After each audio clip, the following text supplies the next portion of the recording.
Hi YNS fellas, welcome to YNS Perspective, where you can tune into today's strategies for tomorrow's success. Bersama saya, Jeffrey Bahar. Hari ini kita ada narasumber Tan Wei Xiong, teman sekolah dari SMA saya, dan kita akan berbagi pengalaman mengenai key influencer atau key influencing factor di berbagai macam industri. Mungkin saya mulai dengan meminta Wei Xiong memperkenalkan diri sendiri, pengalamannya, dan juga apa nih yang bisa dibawa dari pengalaman sebelumnya di industri apa aja. Wei Xiong. Iya, selamat siang ya, semuanya. Saya sih berkarir baru-baru ini 20 tahun lah di marketing dan sales. Tapi background saya tuh di arsitektur dan juga di telekomunikasi untuk masternya. Bingung kan ya kenapa arsitek terus udah gitu sekarang malah berkarir di sales ya 20 tahunnya. Itu karena ya memang manusia itu ada dua ya. Satu yang sudah tahu memang dia mau kemana. Saya mau jadi ini nih gitu ya. Dari sejak umur mungkin beranjak dewasa dia sudah tahu mau jadi apa. Nah, saya bagian yang kedua yang nggak tahu mau jadi apa gitu ya. Jadi tapi saya suka seni, saya suka keindahan gitu, makanya saya coba untuk menggali diri saya di bidang arsitektur. Tapi ternyata saya orang yang nggak suka duduk di atas meja. Duduk di atas meja nggak boleh, duduk di meja menggambar seharian ya. Itu nggak bukan saya gitu loh. Saya harus ketemu orang, saya harus ngomong gitu loh. Baru saya happy. Nah makanya dalam perjalanan karir saya, waktu saya mengenal bidang sales, ternyata saya baru mengetahui, oh ini ternyata this my passion. Gitu. Ceritanya gitulah singkatnya. Ketemu orang, berbicara dengan orang itu kan biasa berinteraksi dan mungkin banyak dapat masukan dan lain-lainnya. Kita ngomong dalam beberapa industri. Wei Xiong pernah di industri pertama di construction atau building material related, lalu sekarang di industri materials di heavy industries. Nah, di dua industri ini kita lihat kan industri yang mungkin berbeda tapi sama-sama di B2B industri yang alat berat dan juga construction. Apa sih yang biasa dari ngobrol dengan orang dan juga bisa melihat di suatu pengambilan keputusan mau pakai barangnya apa, mau pakai building materialnya apa, siapa sih key influencer atau specifier yang pengambil keputusan di ekosistem di mana melibatkan banyak orang sales dan orang lain-lainnya seperti itu ya, Wei Xiong? Iya, jadi Pak Jeff, setiap industri itu beda-beda memang key influencernya. Saya ambil contoh waktu saya di building material, saya kerja di salah satu perusahaan Australia, dia pelopor baja ringan di Indonesia dan di dunia juga. Jadi memang produknya terkenal dan key influencer untuk di produk seperti ini, sejenis ini building material, ada tiga sebenarnya. Mereka ada tiga kepentingan sebenarnya dalam industri ini. Satu, end user, pemakai building itu sendiri, ataupun misalnya contohnya yang punya rumah gitu ya, house owner. Terus konsultan dan arsitek. Konsultan dan arsitek ya. Jadi tiga-tiganya ini mempunyai kepentingan masing-masing ya. Kalau si end user dia mau tidur nyenyak, dia mau memakai suatu barang yang bagus dan sesuai dengan keinginan dia. Lalu kalau si konsultan ya dia harus bisa memberikan rekomendasi barang yang sesuai dengan desain daripada si arsitek, dan juga kalau barang itu berupa struktur ya dia harus yakin, harus bisa menghitung kekuatan strukturnya dan sebagainya. Dan yang ketiga adalah si kontraktor adalah yang menggunakan material tersebut dalam pembangunan. Ya itu tiga itu. Jadi si end user dan si konsultan, mereka ini pasti akan mendesain atau memakai suatu barang yang dengan budget yang optimum dan efisien ya, terutama bagi end user. Sedangkan kalau bagi kontraktor, dia mau untung sebesar-besar ya gitu ya. Jadi masing-masing punya kepentingan. Nah, jadi disinilah dinamikanya, dan kembali kepada si pemakai bangunan itu sendiri, karena dia yang akan nanti memakai bangunannya. Jadi apapun yang diajukan itu si pemilik bangunan dia harus mempertimbangkan dari segi konsultannya, estetika dan kekuatan dan sebagainya. Dan yang kedua adalah apakah yang diajukan oleh kontraktor itu benar yang sesuai atau setara dengan yang diajukan oleh konsultan gitu. Ya itu sih. Nah, jadi kan posisi Wei Xiong sebagai building material supplier di perusahaan Australia terhadap ada 3 kepentingan di sini, end user, consultant, dan juga arsitek kontraktor. Nah, dari sini kalau melihat dari kacamata orang yang luar yang supplier ke mereka, penentu terbesar, influencer terbesar di siapa sih dari 3 pihak ini? Penentu terbesar di konsultan. Di konsultan. Iya. Konsultan itu jadi bisa dari structural engineer-nya, Structural engineer atau arsiteknya, iya. Desainernya, seperti desainer. itu ya. Berapa persen dia mempunyai influence terhadap keputusan material yang mau digunakan dibandingkan kontraktor sama end user? Rasionya berapa? 60% di konsultan. Iya. 60% di konsultan, mungkin 30% di 30% di owner, 10% di kontraktor. Oke. Nah, walaupun di suatu proyek kan biasa sudah ada blueprintnya, sudah ada budgetnya, end user sudah menentukan, kontraktor yang bangun. Jadi kalau saya sebagai penyalur atau supplier building materials, berarti saya lebih banyak ngobrol ke konsultannya daripada ke kontraktornya. Karena kan orang berpikir, oh saya jaga relationship baik dengan kontraktornya deh. Padahal kan tadi dibilang sebenarnya konsultannya 60% malah. Ya, jadi ada 2 project. Satu kalau project kita bicara komersial atau project-project besar lah ya, kita bangun high-rise building atau mall ataupun commercial building, itu konsultan sangat berperan penting. Ya, karena di situ banyak berbagai macam aspek ya, bukan hanya arsitektur doang, struktur berkaitan dengan arsitektur dan lebih complicated. Nah, sedangkan kalau kita bicara rumah, ada 2 lagi nih, rumah tinggal sama developer. Rumah tinggal pribadi atau developer yang membangun sekian banyak rumah gitu ya. Nah, kalau rumah tinggal pribadi itu kebanyakan memang ya saat ini kalau kita melihat dinamikanya pasti kan diserahkan kepada pemborong, which is kontraktor ya, gitu ya. Nah, itu biasa peran kontraktor lebih besar di situ karena konsultan tidak terlalu ikut campur ya. Paling dia suruh gambar doang gitu kan. Dan that's it, lalu gambar diserahkan kontraktor yang mengajukan, oh bangunannya seperti ini, harganya sekian gitu kan. Nah, biasa si owner nggak bisa terlalu banyak bergening di situ. Paling dia bisa pilih warna atau pilih estetika aja ya gitu. Kalau yang residential untuk yang developer? Nah, sedangkan kalau developer itu biasa memang si developer sudah mempunyai tim sendiri ya, tim desain, lalu kontraktor juga mereka tender ya, ada beberapa kontraktor nggak hanya satu.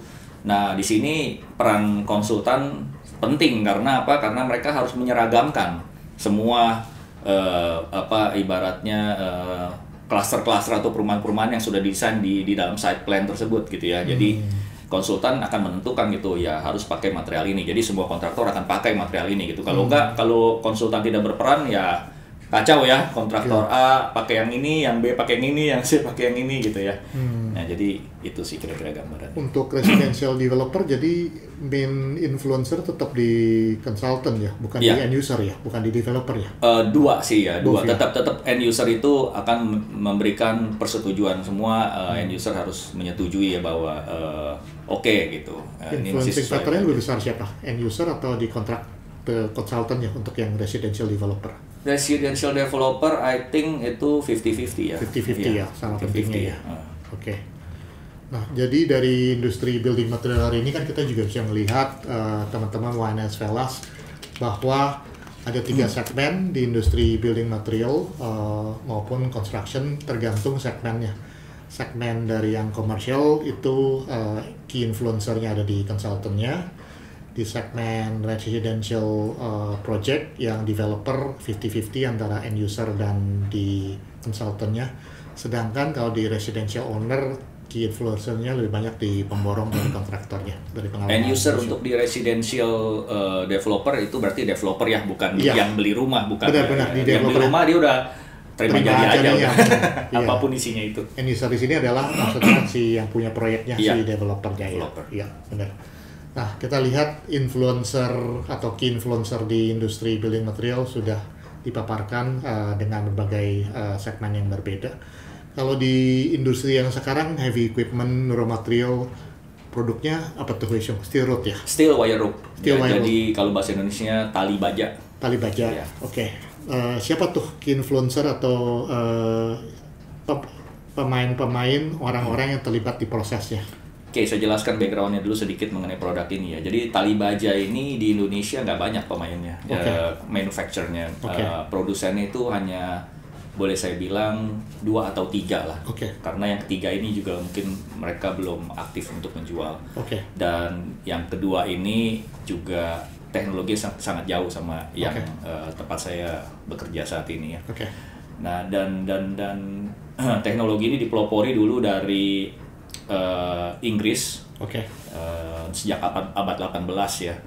Nah, jadi itu salah satu produk yang dikenal oleh dunia lah gitu ya, dan standar-standarnya dipakai saat ini untuk seluruh produk-produk tali baja yang ada di dunia saat ini lah kira-kira begitu. Nah jadi karena produk ini di Indonesia pun secara teknologi belum ada yang sangat familiar kecuali si manufacturer itu sendiri.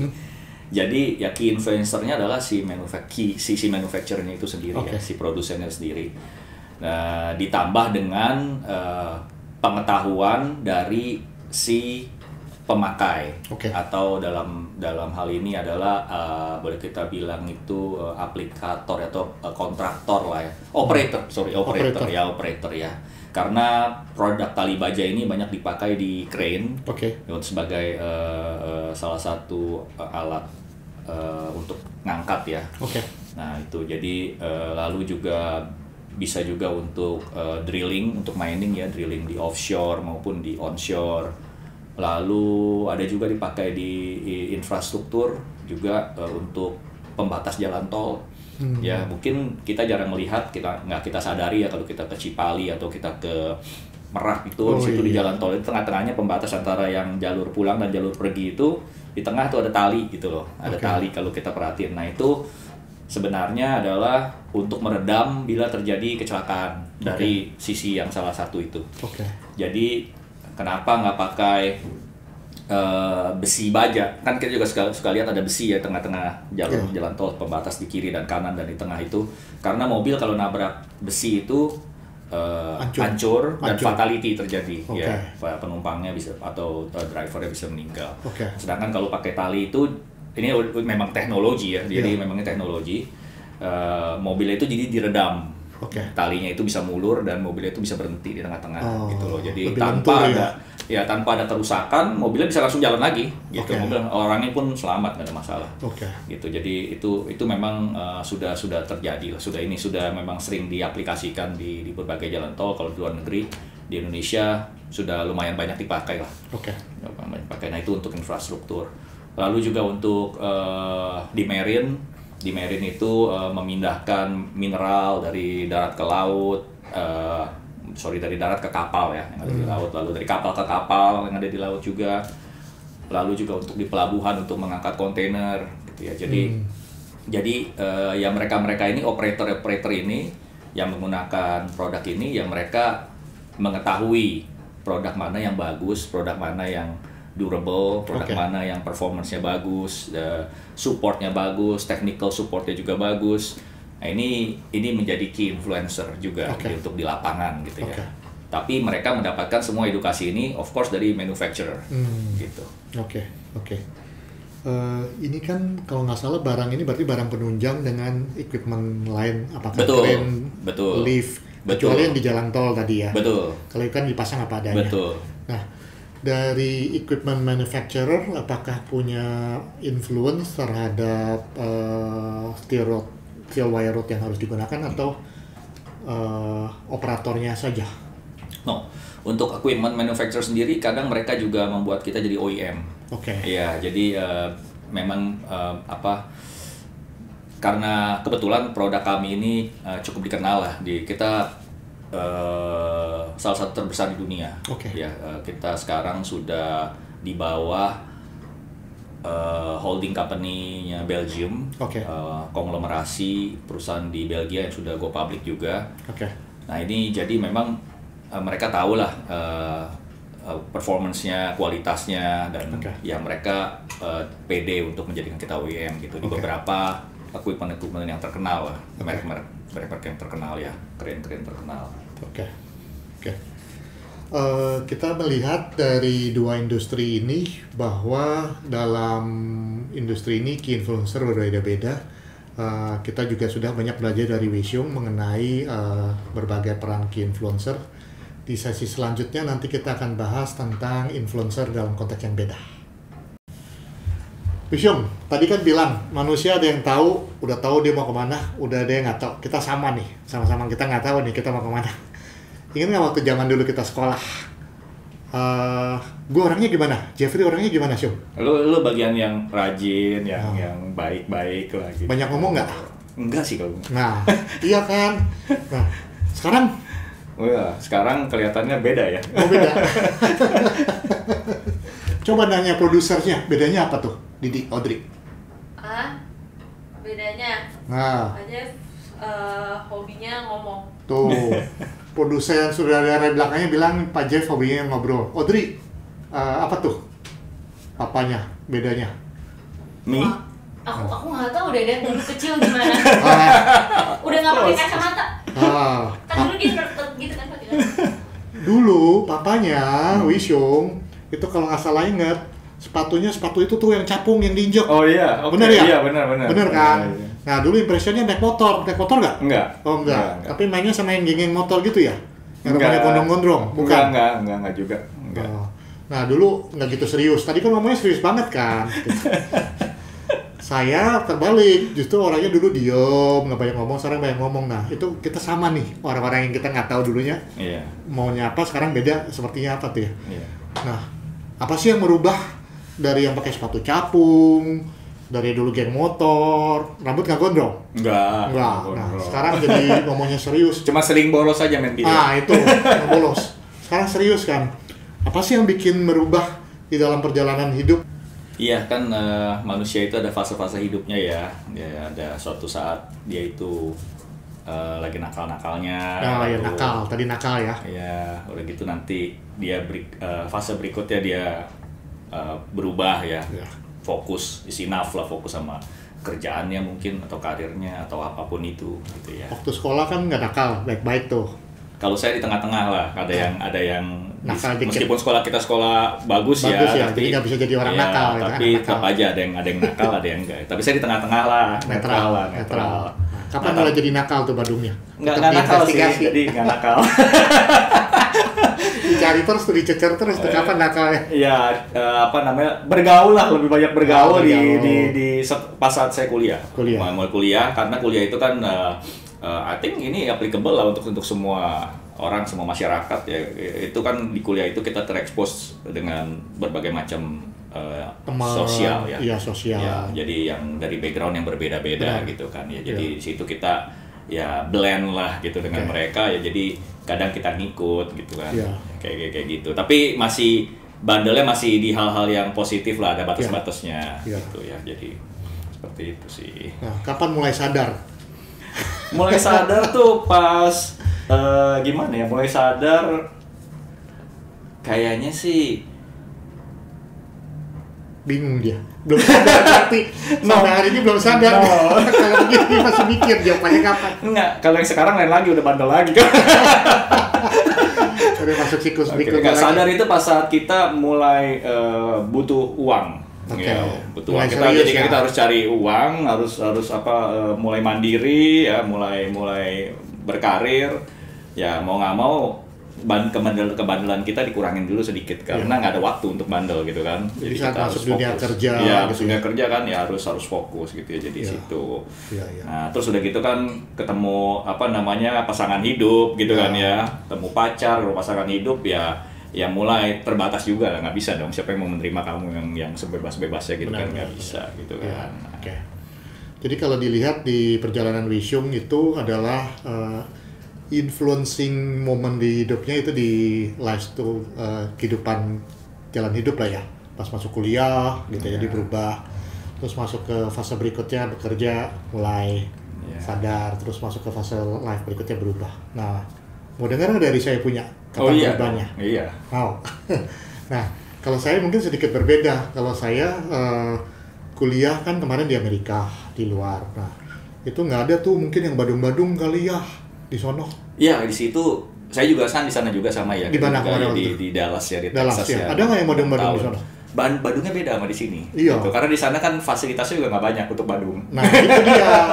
Di sana paling ada ya bar dengan biliar, dengan lalu klub malam ya gitu-gitu aja lah, nggak secanggih di sini gitu loh. Di sini kan besar hebat gitu ya. Oke.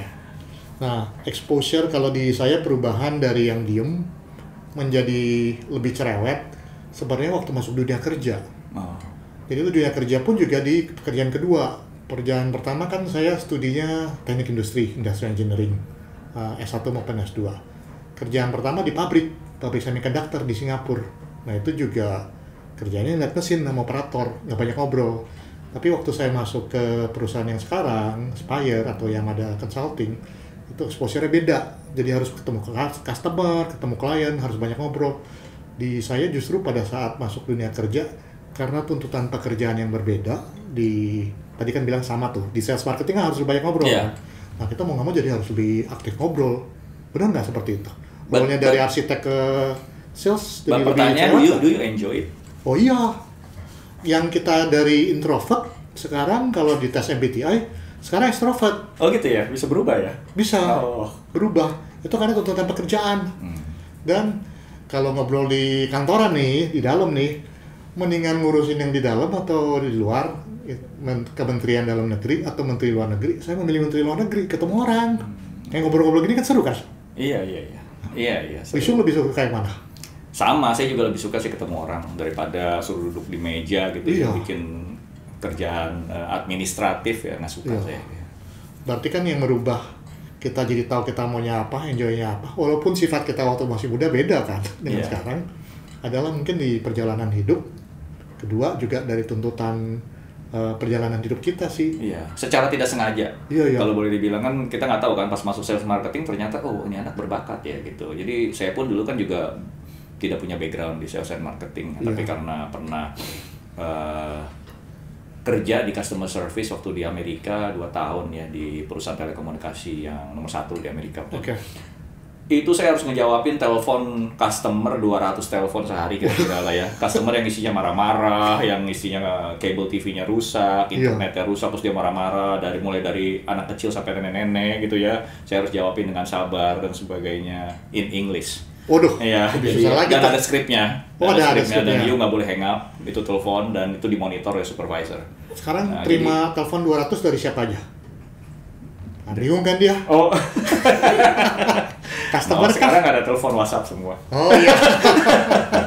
Kirain ada telepon 200 dan harus jawabin dari yang berbeda-beda tuh. Itu nggak dijawab semua, nih jawab paling 10. 10. Sombong kali. 10. Ya udah jadi ya apa namanya. Nah disitulah tadi nyambung itu ceritanya, disitulah pas saya kerja di situ. Skill, communication skill, customer service skill, diasah, dan di situ juga kan ada sales skill gitu. Sambil kita menangani pelanggan yang marah itu, kita harus bisa menjual gitu loh. Ya udahlah, you subscribe HBO lah, upgrade ke sini ke situ gitu kan, upgrade paket ini, ya, dan ya mereka mau gitu kan akhirnya. Dan saya mulai dari training, jadi pas masuk masih di training, di apa namanya, didampingi oleh kayak coach gitulah senior ya, sampai akhirnya saya mentraining para bule-bule itu gitu kan. Udah terakhir itu pas udah mau pulang, pas saya udah mau berhenti kerja di situ. Nah itu saya mulai merasa kayaknya kok gue cocok nih ya, kayaknya ngomong sama orang bisa diterima gitu loh. Nah ya itu mulai ilmu yang sudah dibangun sekarang lebih suka ngobrol sama orang, lebih suka ketemu orang. Di luar pekerjaan kepake buat apa sih? Kepakainya dalam hidup pribadi gitu, bertemanan, kepake nggak? Yang paling enjoy untuk apa tuh? Ngobrol sama siapa gitu? Siapa tahu? Ya sebenarnya itu kepake di kehidupan kita sehari-hari ya, kita ketemu orang ya di luar daripada pekerjaan. Well kayak sekarang aku sih nggak malu-malu gitu ngelihat misalnya ada orang lagi duduk di sana gitu ya, and I'm interested in something in him or her, Yeah. I can approach him anytime or her anytime I want gitu loh. Kira-kira gue punya ilmu itu nggak ya? Well, iya pastilah. Kelihatan dari mukanya. Gimana? Produser, Di, punya ilmu itu nggak, Di? Agak-agak pecicilan. Ada. Lagi validasi nih. Validasi. Dari sekarang. Audrey gimana tuh? Punya ilmu itu nggak? Antara Kayaknya itu Wishum papamu sama Pak Jeff yang di kantor selevel nggak ilmunya? itu kayaknya nggak bisa ditentukan, harus diaplikasikan, dicoba, harus di trial, Harus dites kalau gitu ya? dites dong, dites. Kalau dari Audrey gimana, Audrey? Mungkin beda approach kali. Oh, caranya beda kalau gitu. Iya. Beda, Kalau ya. gitu tinggal dites ya. Nah, mesti dites itu. Di, sini kita tes. Gak bisa Pak. Oh, nggak bisa. Oke. Tesnya mesti nanti itu di luar itu. Sama stranger. Oke. Berarti kita butuh satu alat peraga. Alat Mungkin peraga. misalkan saudara dari Didi, cicinya atau siapa, alat peraga, terus dia approach Wishum, dia approach Jeffrey, dilihat tuh beda nggak cara approach-nya ya, gitu ya Audrey? Mungkin juga. Bisa jadi. Nah. Bisa Bisa jadi. Oke, kita tunggu episode berikutnya Episode untuk berikutnya. melihat cara approach orang yang berbeda dari Wishum dan Jeffrey. Oke, kerjaan kadang-kadang capek, stres mikirin influencer. Terus juga tadi kita ketemu orang, walaupun kita enjoy, lama-lama kan kita juga habis tuh energinya. Nah, habis pulang kerja, kehidupan sehari, weekend, apa sih untuk ngebalance, work-life balance supaya hari Senin masuk lagi bekerja, tetap motivasi. Ngapain aja sih, Syum, di sehari-hari untuk pulang kerja atau weekend biar motivasi lagi tuh? Kalau saya ada dua. Satu, saya harus me time. Oke. Gitu, recharge myself. Kalau yang satunya lagi, saya harus social. Oke. Gitu. Jadi ya kalau misalnya apa namanya, biasanya after nggak tentu harus hari Jumat juga gitu ya, bisa juga Hari biasa pulang kerja. capeknya gitu. juga bisa hari Rabu juga kan, bisa juga hari Selasa Benar atau hari juga. Kamis juga bisa. Kalau banyak meeting ya Rabu Iya ya. kan, misalnya ya udah, jadi ya oke lah kita pergi ke suatu tempat yang homey gitu, misalnya yang sudah homey gitu ya, mungkin bar gitu ya. Kalau saya karena I enjoy drink gitu Atau ya, live but music doesn't juga. have to be drunk, but Oke. I enjoy drink gitu Oke. ya. Ya, live music nggak terlalu, maksudnya nggak harus, Oke. tidak harus. Yang penting saya bisa duduk dan saya bisa nyaman duduk situ, nggak terlalu banyak gangguan gitu ya. Oke. Ya udah, saya mungkin minum, enjoy music gitu ya. Udah gitu pulang gitu Oke. ya. And ketemu anak, stres lagi kan. Nah, itu lain cerita, itu satu topik yang beda kan gitu. Nancirin yourself. Ya habis gitu ya udah pulang, ya kadang anaknya belum pulang juga gitu kan. Iya, Dan saya udah keburu tidur. Balik me time lagi tuh sendiri Ya, kalau gitu. iya, me time lagi gitu. Tapi Ya waktu udah. me time lagi ke bar, enjoy drinks itu sendiri atau ada temen ngobrol? Nah itu tadi dua, sorry ya.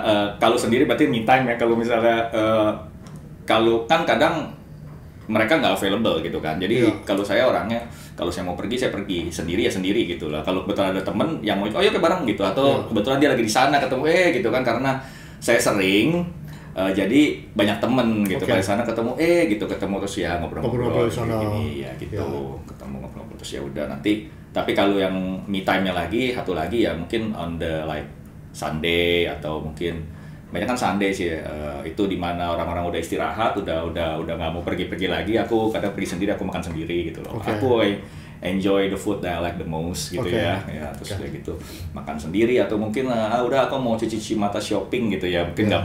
nggak beli tapi cuma ngeliat doang gitu ya, yang tertarik ya beli mungkin gitu, tapi kebanyakan aku sendiri gitu. Kalau yang di rumah yang me time ngapain? Oh, aku banyak pets juga di rumah ya. Apa aja? Contohnya? Aku ada banyak, ada burung ya, cockatiel. Nanti boleh tuh tampilin foto-fotonya ya di insert tuh. Boleh. Ayam ada banyak ya, ayam hias ya, ayam Polandia sebagai. Lalu udah gitu ada juga kelinci, ada reptil, Ya. ada mamalia gitu. Oke. Jadi ya kadang ya udah ngasih makan pets gitu ya, main-main sama pets ya gitulah. Ya, ya. Emang sih tiap orang beda-beda ya. Sama kalau di saya juga me time di rumahnya mirip tuh. Kita juga punya pet, hewan piaraan. Ada yang piara kucing, ada yang piara anjing gitu. Nah paling gampang kalau balik ke rumah kan me time, ada pets di rumah pun ngeliat gitu udah langsung lucu bahagia sendiri juga kan, seperti begitu ya. Iya, tapi nggak main PES terus juga sih ya. Tapi saya orangnya sebenarnya lebih suka enjoy in my bedroom gitu loh. Jadi Netflix ya itu salah satu pelarian ya, nonton gitu, emang suka nonton. Udah bagian dari hidup kita ya, sama sih. Saya juga pulang untuk put away pikirannya dari pekerjaan, dari masalah-masalah yang kita harus cari solusinya maupun masalah pribadi. Ya paling mudah kan kita nonton Netflix, karena fokus kita, pikiran kita dibawa ke sesuatu yang kita alihkan supaya kita nggak terlalu stres di sono ya. Gitu. Lebih sering nonton apa sekarang? Aku banyak ya, tapi I'm not a Korean movie fans. Western lah ya. Iya, karena bagi aku itu terlalu drama sekali gitu ya, terlalu dramatis. Gitu. Mungkin dia film-film western lebih suka. Ya. Dan juga memang udah disesuaikan sih ya. Sekarang juga nonton film nggak harus 2 jam gitu ya. Udah di break banyak yang 45 menit, 50 menit nonton segitu, capek, istirahat, udah. Tidur. Aku juga suka nonton di ini teater juga suka gitu, di bioskop. Bioskop juga suka. Oke. Tadi ada me time tapi juga ada waktu perlu ketemu orang gitu ya. Nah, itu kan berarti balancing antara, belum cerita tuh soal yang ketemu orang gimana, ngapain aja tuh? Ketemu orang ya kita ngobrolin aja ya, gimana lo gitu kan hari ini gitu kan, kemarin kemana gitu kan, ya apa namanya, biasanya sih kalau saya circle-nya nggak gede ya, circle saya nggak besar, jadi saya cuman deket sama beberapa orang, temen gitu ya, teman sekolah, teman kerja, teman nggak ada related sama kerjaan biasanya gitu ya, ya teman sosial sih lebih tepatnya ya, temen, kadang ada temen yang dikenalin sama temen gitu, akhirnya ternyata cocok gitu loh, cocok nih satu frekuensi gitu ya, kita malah jadi sering keluar gitu kan, sering ngobrol gitu. Itu biasanya emang punya hobi yang sama gitu ya, punya ngobrolnya enak, nyambung ngobrolnya nyambung gitu. Nah, di work life balance kita udah balancing nih antara kerjaan yang stres sama di luar kerjaan. Yang ideal ke balancing work life balance dengan beberapa aktivitas seperti itu. Komposisi yang lebih balance, work life balance seperti apa sih? Sebenarnya ada 2 kriteria yang bisa kita nilai. Ya, apakah balance atau nggak balance? Balance atau tidak balance gitu ya. Pertama dari diri kita dulu sendiri. Kalau kita bangun tidur, udah gitu kita termotivasi mau kerja hari ini, kita semangat, wah ada goal yang kita capai, ada suatu tugas yang mau kita kerjain, dan kita happy sampai kantor, berarti kita sudah balance. Kita sudah balance. Tapi kalau misalnya kita bangun tidur, aduh rasanya males banget ya hari ini, kayak capek, kantor juga males banget gitu ya, kan ketemu bos juga mukanya kayak gitu kan. Itu namanya nggak balance gitu. Udah ada motivasi, udah nggak ada motivasi, berarti itu udah jenuh mungkin ya. Ada sesuatu yang mesti kita introspeksi lagi, itu apa nih yang kurang gitu kan. Apakah kita butuh break gitu kan, kita butuh recharge lagi gitu kan. Nah itu satu di diri kita. Nah yang satu lagi yang di sekeliling kita, misalnya kalau Pak Jeff di rumah ada istrinya, ada anaknya, mungkin mereka pas Pak Jeff pulang istri udah cemberut gitu kan, udah ngomongnya nggak enak gitu kan, pasti ada sesuatu yang kurang di situ gitu kan, atau mungkin Pak Jeff kelamaan di kantor gitu, lebih lama di kantor daripada di rumah gitu kan. Jadi salah juga, mungkin di rumah kurang perhatian gitu kan, sebagainya, udah lama nggak jalan-jalan ke mall, udah lama nggak shopping gitu kan, berarti nggak balance, berarti balance gitu kan. Iya benar juga. Kadang kalau hari ini lagi pulang jam 5 nih, nggak macet, jam 6 sampai rumah, bilang Sil, hari ini gue kosong nih, kita mau ke CP nggak? Nah, udah jalan dah hari biasa pun. Balance dong kalau gitu ya? Iya, kan kalau dia happy gitu kan, berarti balance itu. Dari you bisa membalancekan orang-orang di sekeliling kamu, dan juga diri sendiri gitu kan. Jadi measure pertama waktu bangun paginya ngelihat energi atau enggak, kedua dari orang sekelilingnya kelihatan gitu ya. Iya. Di saya ada satu konsep ke YNS, kan kita perusahaan Jepang. Saya belajar tuh tentang prinsip Jepang. Namanya Ikigai. Pernah dengar nggak? Pernah tuh kayaknya, cuman nggak tahu apa artinya. Nah, kalau boleh saya share dikit, Ikigai itu satu bundaran di mana orang Jepang itu kita reach a good balance antara spiritual, physical, dan juga mental gitu. Ada 3 lingkaran Van. Konsepnya mereka simple. Satu, mereka bilang apakah yang kita kerjain kita suka atau enggak di pekerjaan kita kan, gitu ya. Kedua itu lingkaran pertama. Kalau iya berarti checklistnya udah satu tuh. Yang kedua adalah tentang apakah yang kita kerjain dihargai, berguna di dalam hidup maupun di dalam dunia, maupun di dalam Indonesia, di nasional maupun lain-lainnya. Yang dikerjain sekarang juga berguna kan, dibayar, klien membutuhkan kan. Nah itu yang kedua, checklist kedua, oke, industri yang saya kerja dan role-nya saya jualan memang dibutuhkan. Industri ketiga adalah juga ini yang paling penting juga secara spiritual ya. Apakah kita dibayar, kita dihargai dengan dibayar dan mendapatkan reward. Dalam bentuk gaji, penghasilan, dan juga kita ada kebutuhan sehari-hari. Kalau tiga-tiganya di-balance, kita ngerjain kita apa yang suka, kita juga dihargai dari segi dibutuhkan dunia, dan juga yang terakhir kita juga dibutuhkan dari segi kita juga bisa menghasilkan sesuatu dari sana. Tiga-tiganya di-balance, tiap hari harusnya bangun pagi bahagia lah ya. Bahagia karena dibutuhkan, kita ngerjain sesuatu yang suka, terus dibayar lagi, dapat gaji lagi dengan enak gitu. Udah nggak sih kayak gitu? Benar, tapi apa applicable gitu? Menurut pengalaman Pak Jeff, iya. Seberapa applicable-nya, ada seberapa suksesnya teori itu? Applicable. Applicable.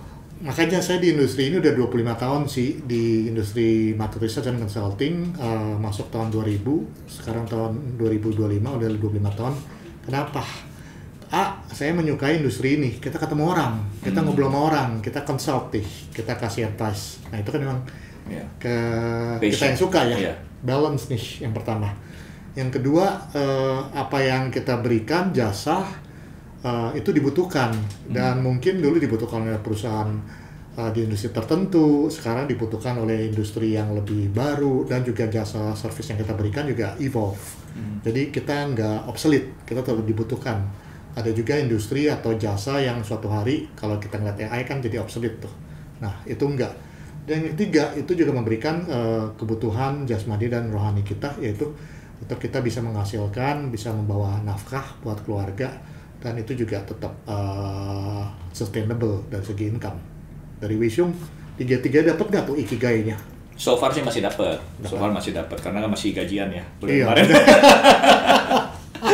Benar juga, ini baru tanggal berapa nih? Iya kan? Masih dengan gajian kemarin ya? Bulan kemarin masih. Mudah-mudahan bulan ini juga gajian lagi.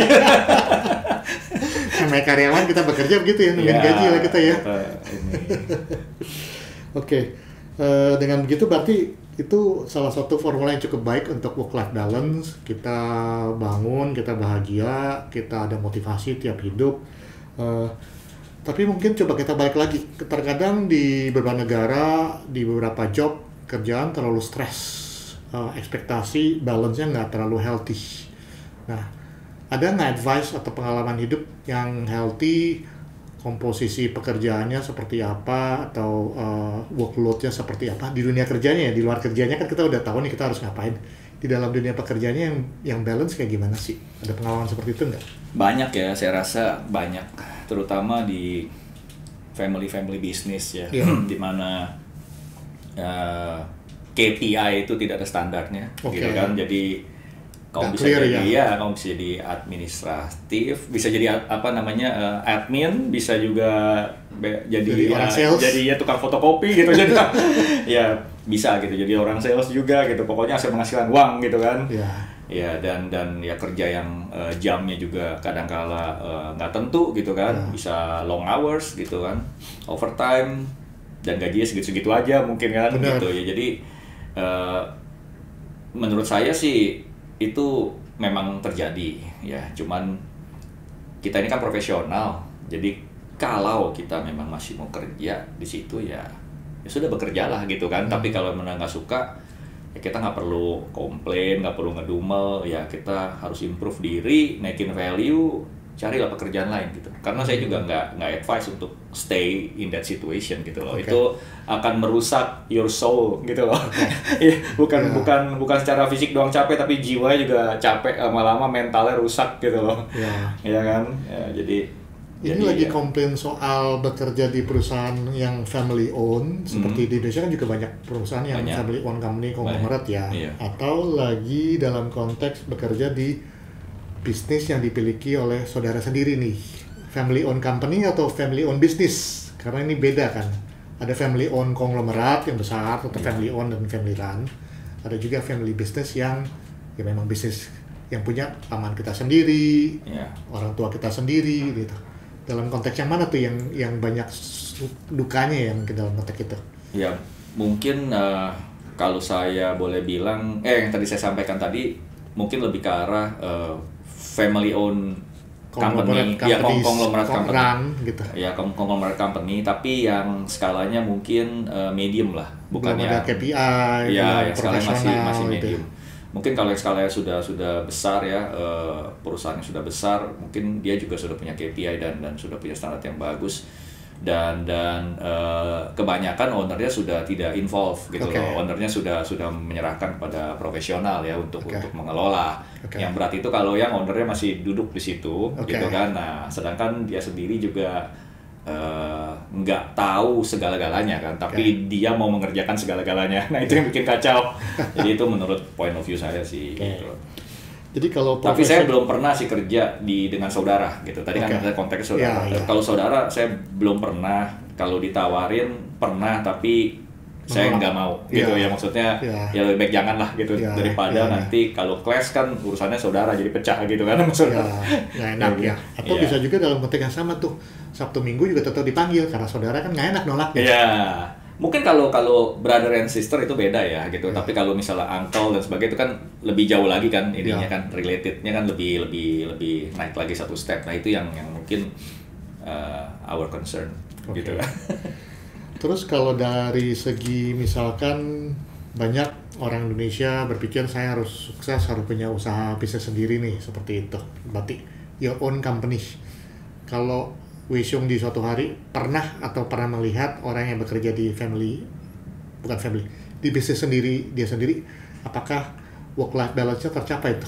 Kayaknya itu yang bisa jawab Pak Jeff Kuli, karena dia udah pernah punya own bisnis, kalau aku belum pernah. Jadi coba Pak Jeff cerita mungkin berbagi pengalaman bagaimana bedanya apa dulu waktu own the business and now you work. Enggak sih, enggak masuk ke kakinya ke sono. Jadi di hidup saya selalu di professional industry, bekerja untuk orang di company. Memang terkadang kita di hidup punya side business yang kita punya sendiri. Tapi kalau konteks saya waktu di run oleh istri saya, kita pernah punya laundry, kita juga pernah punya startup waktu itu. Nah itu lebih banyak di run oleh istri saya contohnya. Tapi challenge-nya benar, harus berbagi waktu gitu ya. Jadi kalau Senin Jumat ya kerjain di mana kita di hire sebagai profesional. Tapi pulang kantor, mampir tuh kantor satu lagi tuh, atau bisnis satu lagi tuh ngurusin. Atau weekend, ya bekerja di bisnis barunya. Oh, ada pengalaman satu lucu, kalau boleh cerita. Waktu itu istri saya punya satu bisnis namanya party something lah. Jadi kerjanya Sabtu Minggu tuh. Nah, jadi Sabtu Minggu waktu lucu. Ngangkatin barang buat sarapin party-partinya orang tuh. Sarap-sarap itu. Ada hikmah juga sih. Kerjanya apa, sorry? Dia bikin kayak party table gitu loh, kayak dessert table. Orang 17 Agustusan kan ada kuenya, ada ini dekorasi yang buat foto-fotonya pas 17-an tuh seperti itu. Nah istri saya run, tapi kita bantuin seru-seruan aja tuh. Ada pengalaman lucunya, weekend jadi kita ada waktu bersama. Biasa waktu bersama ke mall, nonton, makan. Nah ini ada kebersamaan dengan keluarga. Waktu itu saya, istri saya, dan anak-anak saya juga bantuin. Kan jadi harus bikin kue, bikin muffin. Nah, anak-anaknya bantuin bikin tuh kue dari Jumatnya tuh, bikin muffin buat hari Sabtunya dipajang di sono. Nah, pas Sabtunya ya kita bareng-bareng tuh ngangkat kotaknya, dekorasi party table-nya seperti itu. Nah, ada hikmahnya juga sih gitu. Jadi intinya sih berbagi waktu dengan baik. Waktu. Dan yang balance itu kalau memang kita semua enjoy, termasuk keluarga-keluarga kita juga enjoy mengerjakan itu. Apalagi kalau bisa bersama-sama sih, seperti itu sih. Iya. Tapi kan dulu waktu company ini masih Spire kan, itu bukannya owned by Pak Iya, Jeff? memang saya punya saham, tapi juga sebagai shareholder di sini minority, tapi kita punya shareholder majority di Singapura, sekarang di Jepang, tapi tetap aja kita memposisikan kita adalah employee, walaupun kita di posisi shareholder juga minority, tapi juga kita punya kode etik, harus punya KPI juga, harus submit commit dengan apa targetnya kita juga, nah itu tetap harus sama sih, tetap. Baru kita digaji sama, jadi sama-sama digaji sih kita. Kalau nggak dapat target kan nggak digaji juga kan kita. Nah terus gimana tuh? Jadi perbedaannya dulu waktu waktu di Spire kan own the business ya, sekarang mungkin totally become employee. Ada bedanya nggak dalam work balance? Nggak sih, sebenarnya nggak terlalu beda. Dari pekerjaan di itu dia tetap sama gitu ya. Kita bekerja dimanapun juga memang komitmen dari diri sendiri sih, kita yang harus komit pekerjaan kita apa, kita set KPI kita dan tim kita apa, dan pertanggungjawaban kita adalah tetap ke shareholder tetap sama gitu.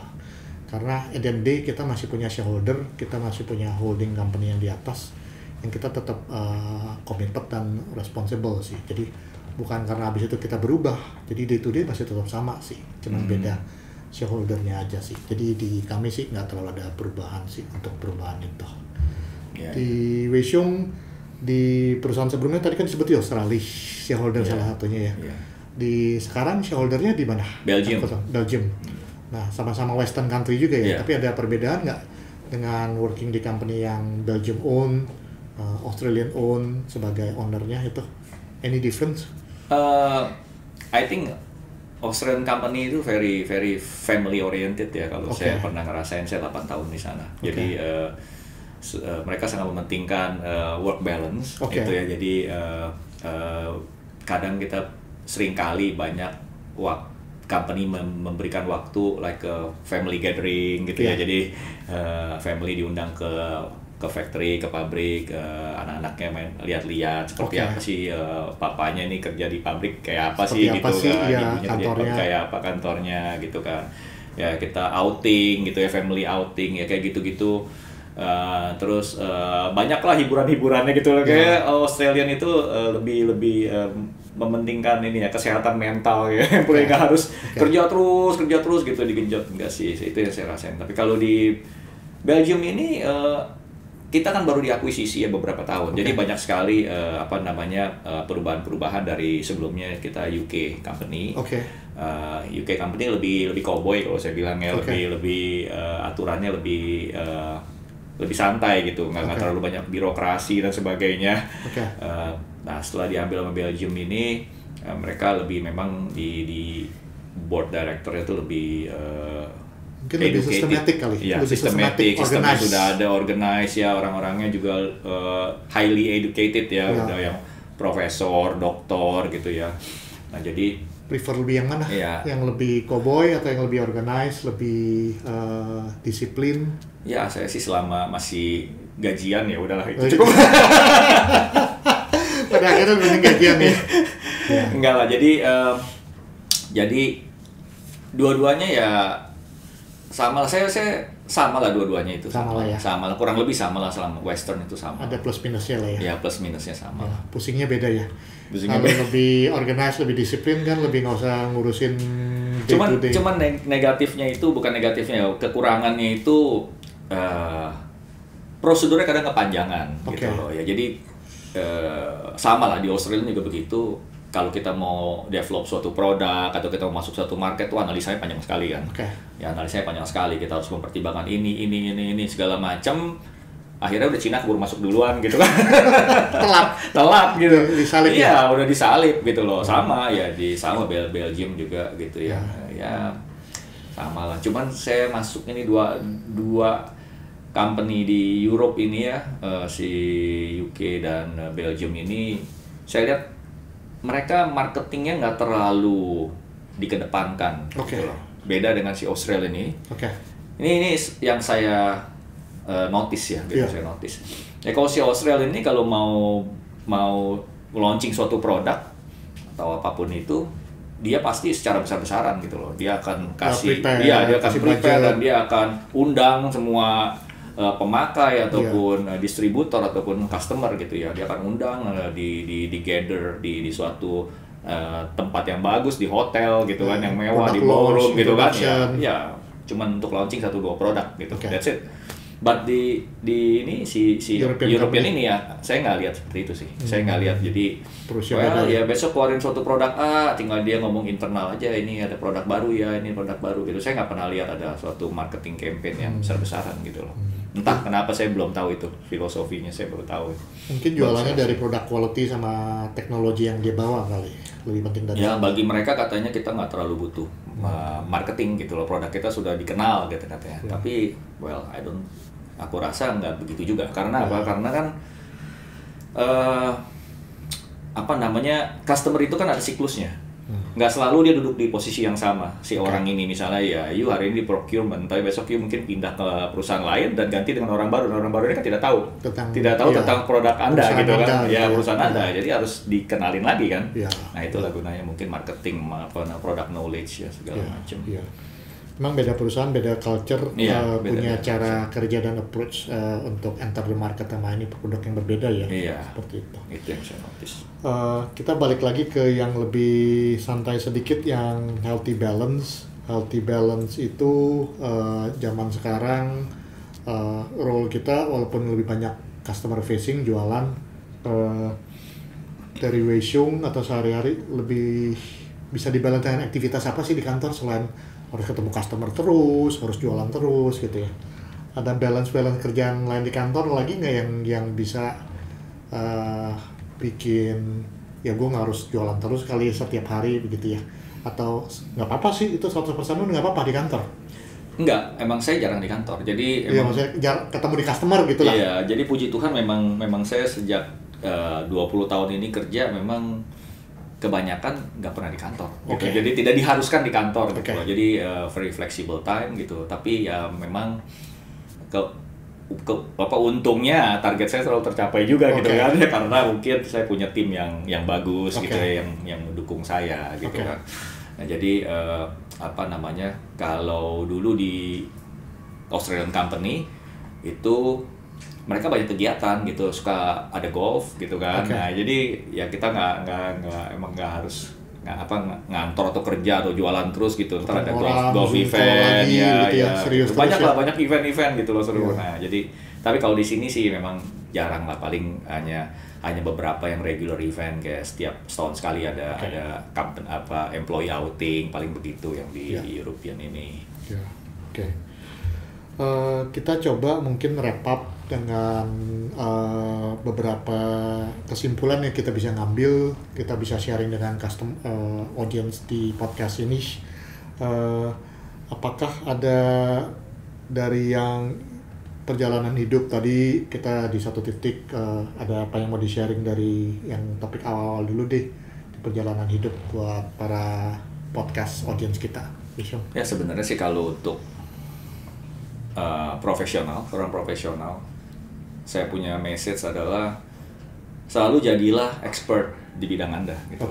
Ya apapun yang Anda kerjain di bidang apapun itu, jadilah expert di situ. Tekunilah di situ. Setelah itu ya bukan Anda mencari uang, tapi uang mencari Anda. Dan juga bukan Anda mencari company, tapi company nanti akan cari Anda, karena nama Anda sudah ada di sana ya, sudah well known lah ibaratnya. Expert di role-nya sebagai sales marketing misalnya atau expert di industrinya? Ya bisa dua-duanya. Misalnya orang tahu nih, kalau untuk di industri ini carilah dia gitu loh, dia paling jago lah gitu kan. Atau mungkin ya di sales marketing, untuk sales marketing dia networknya bagus nih gitu kan, bisa coba cari dia aja gitu kan. Nah terus kedua, reputasi. Ya reputasi itu sangat penting gitu loh, karena dunia kerja segitu-segitu aja gitu kan. Ya lingkungannya segitu-segitu aja. Bila Anda punya reputasi yang nggak bagus ya rusak lah semuanya, dari mulut ke mulut gitu kan. Dan siapa yang mau terima Anda gitu kan, besok Anda mau jual apapun nggak bisa gitu. Jadi reputasi itu penting. Konsep itu sama sih seperti yang tadi dibawakan oleh saya mengenai Ikigai. Circle pertama adalah A, you enjoy what you're doing, and as you enjoy what you're doing, ya juga lama-lama jadi expert di industri itu sih, maupun pekerjaan yang Anda kerjakan itu kan, apakah di sales marketing, apakah dari segi consulting advising the client, sebagai influencer, seperti itu, maupun di industri yang Anda geluti, di Weisiung, di construction, building material, sama heavy equipment, di saya di professional, itu adalah industri yang kita sudah geluti puluhan tahun dengan role kita ya, seperti itu. Dan juga dengan gitu kita build yang tadi Weisiung bilang, reputasi kita juga jadi strong, kita juga dikenal di industri ini, di orang-orang yang bermain di gelut industri itu juga, oh kalau gini cari Weisiung, kayak ini cari Jeffrey, seperti itu. Cari ini cari YNS, seperti itu. Nah, jadi ini dua memang relate sih dengan yang tadi message untuk Ikigai dari saya maupun dari pengalaman dari Weisiung itu. Lalu untuk message closing ke para podcast audience dari yang tadi work-life balance, dari aktivitas sehari-hari, ada closing message dari Weisiung untuk para audience? Work-life balance maupun social life ya, tadi kita juga bahas ke arah sana. Iya. Kalau menurut saya ya, cobalah untuk balance selalu untuk antara kehidupan di luar daripada pekerjaan dan kehidupan di pekerjaan gitu, karena setiap orang itu pasti ada titik jenuhnya gitu loh. Saya pernah kenal juga orang yang sudah bekerja di bidangnya 25 tahun gitu, yang setiap hari kerjaannya jadi sales gitu ya. Dan dia itu, saya malah sering ngomong ke dia, coba get a life gitu loh, coba kamu cari hobi apa gitu. Jadi kalau doang gitu ya. Karena kalau kamu udah setiap hari ngadepin hal-hal yang sama, masalah yang sama, bahkan masalah yang lebih berat, akhirnya jadinya ngedumel gitu loh, jadinya ngomel gitu kan, jadinya komplain doang gitu. Komplain, jadi misalnya dia ketemu saya, misalnya dia bawaan saya gitu misalnya ya, jadi dia ketemu, Pak ini kenapa sih ya begini gitu kan, gini. Ya kan lu udah kerja 25 tahun gitu, udah tahu dong kenapa gitu kan. Gitu lagi lah ya. Iya. Ya udah biarinin aja gitu kan. Ini suatu hal, ada sesuatu yang bisa kita fix, ada yang nggak bisa kita fix gitu kan. Balance tuh, ya, jadi ya gitu. Udah mendingan dialihkan aja gitu kan, cari hobi kayak apa gitu. Karena kalau dipikirin lama-lama pusing juga kan, dibawa ke rumah kan kesel kan. Kayak kesel banget ya, ini kan padahal hal beginian, kenapa sih nggak bisa diselesaikan gini-gini. Ya sikap pekerjaan lah ya. Bukan di divisinya kita, misalnya kan ada hal yang bukan tanggung jawabnya kita gitu loh. Jadi ya udahlah gitu lah, kita biar dia nggak dumel, nggak komplain terus, ya udah lu alihkan dengan sesuatu, hobi, main musik kayak gitu kan. Atau ya balapan kayak gitu kan, di sirkuit gitu. Tapi dia ngobrolin masalah kantor gitu ya kan. Jadi ya kalau ketemu pun begitu. Jadi saya sering ngadain meeting, saya seneng. Jadi memang bagian dari pekerjaan saya sebagai sales. Jadi satu hal yang saya suka adalah ketemu orang. Dan banyak kan saya ketemunya di restoran gitu, kita makan sambil santai gitu kan, karena memang kita nggak perlu setiap ketemu kan jualan, kita bukan jualan gitu kan, tapi kita kan menjalin hubungan. Dari situ kan penjualan akan terjadi secara otomatis gitu kan, dimana kita memberikan solusi dari problem-problem mereka. Jadi aku senang gitu, emang aku doyan makan dan aku suka makan, jadi ya udah kita sambil makan gini-gini gitu. Dan juga kalau ketemu tim saya gitu, misalnya meeting gitu di mana gitu kan, di tempat makan, ya udah kita makan. Kadang ada suatu momen saya nggak mau ngomongin soal kerjaan gitu, kita makan aja. Kadang-kadang kalau ditanya gitu kan, Pak ini gini, ya udah nanti aja deh gitu, besok aja ngomongin. Hari ini kita makan aja gitu, hari ini kita makan aja gitu. Ada kayak gitu. Itu salah satu untuk kita lari dari kejenuhan kita juga gitu, yang udah setiap hari. Karena kan sales itu kan garda depan gitu kan, ujung tombak, dimana kalau customer nggak happy, ke kita larinya ya kan. Nah kita harus nyambungin lagi aspirasinya ke pabrik misalnya. Nah, pabrik nggak bisa kasih solusi, kita juga yang kesel gitu kan. Terus kita harus nge-push divisi lain, ya kita juga semua. Jadi banyak banget gitu loh kerjaan kita. Gitu, jadi perlu adanya break gitu ya. Oke. Mungkin dari saya tutup. Jadi hari ini kita sudah membahas beberapa hal yang menarik dari key influencer di beberapa industri. Juga kita sudah membahas bagaimana Weisiung di perjalanan hidupnya, ada momen-momen di perjalanan hidup yang merubah dari nggak tahu apa-apa jadi tahu apa-apa kan, mau kemana gitu ya. Dan juga kita juga telah membahas beberapa hal yang menarik, bagaimana membalance hidup dengan kehidupan, hobi dan interest, dan juga dengan di dunia kerja, berbagai macam. Mudah-mudahan teman-teman para audiens yang mendengarkan podcast kami sudah mendapatkan beberapa hal yang sangat positif dari Wesium. Thank you banget untuk waktunya Sama-sama, hari ini. terima kasih Pak Jeff. Dan hari ini kita bisa ngobrol santai, dan mudah-mudahan ada podcast-podcast berikutnya dari kami lagi yang topiknya berguna, tapi juga kita bawakan secara santai. Jangan lupa like, subscribe, komen, dan juga follow, dan juga share bagikan juga. Thank you semua untuk nonton podcast hari ini. See you guys. See you.